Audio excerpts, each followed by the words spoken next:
I am here today not because I want to be. I am terrified.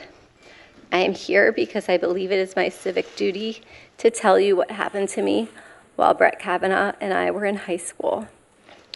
In the summer of 1982, like most summers, I spent most every day at the Columbia Country Club in Chevy Chase, Maryland, swimming and practicing diving. One evening that summer, after a day of diving at the club, I attended a small gathering at a house in the Bethesda area. There were 4 boys I remember specifically being at the house: Brett Kavanaugh, Mark Judge, a boy named PJ, and one other boy whose name I cannot recall.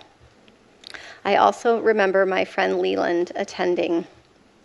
I do not remember all of the details of how that gathering came together, but like many that summer, it was almost surely a spur-of-the-moment gathering.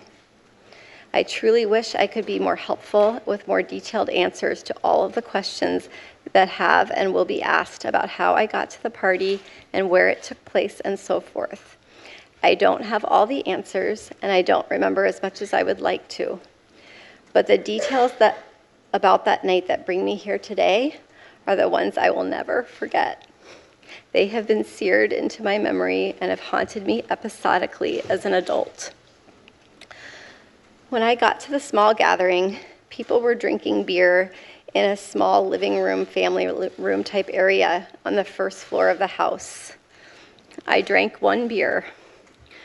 Brett and Mark were visibly drunk. Early in the evening, I went up a very narrow set of stairs leading from the living room to a second floor to use the restroom. When I got to the top of the stairs, I was pushed from behind into a bedroom across from the bathroom. I couldn't see who pushed me. Brett and Mark came into the bedroom and locked the door behind them. There was music playing in the bedroom. It was turned up louder by either Brett or Mark once we were in the room. I was pushed onto the bed, and Brett got on top of me. He began running his hands over my body and grinding into me. I yelled, hoping that someone downstairs might hear me, and I tried to get away from him, but his weight was heavy. Brett groped me and tried to take off my clothes. He had a hard time because he was very inebriated and because I was wearing a 1-piece bathing suit underneath my clothing. I believed he was going to rape me. I tried to yell for help. When I did, Brett put his hand over my mouth to stop me from yelling. This is what terrified me the most and has had the most lasting impact on my life.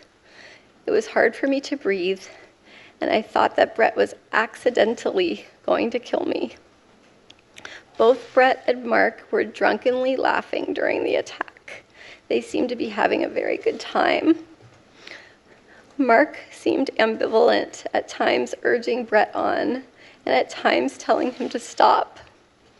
A couple of times I made eye contact with Mark and thought he might try to help me, but he did not. During this assault, Mark came over and jumped on the bed twice while Brett was on top of me. And the last time that he did this, we toppled over and Brett was no longer on top of me. I was able to get up and run out of the room.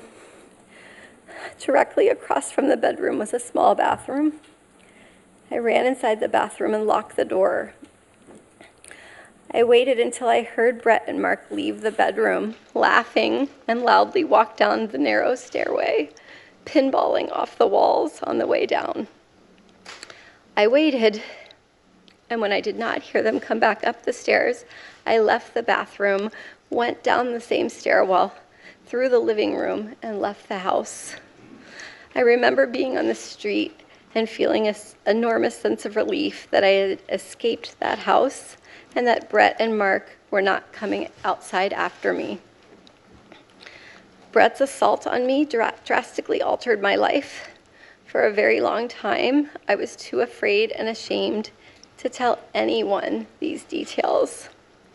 I did not want to tell my parents that I, at age 15, was in a house without any parents present, drinking beer with boys. I convinced myself that because Brett did not rape me, I should just move on and just pretend that it didn't happen. Apart from the assault itself, these past couple of weeks have been the hardest of my life. I've had to relive this trauma in front of the world, and I've seen my life picked apart by people on television, on Twitter, other social media, other media, and in this body who have never met me or spoken with me. I have been accused of acting out of partisan political motives. Those who say that do not know me. I am an independent person and I am no one's pawn.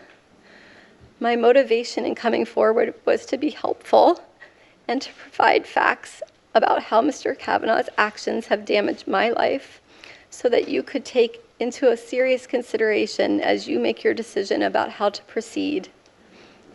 It is not my responsibility to determine whether Mr. Kavanaugh deserves to sit on the Supreme Court. My responsibility is to tell you the truth.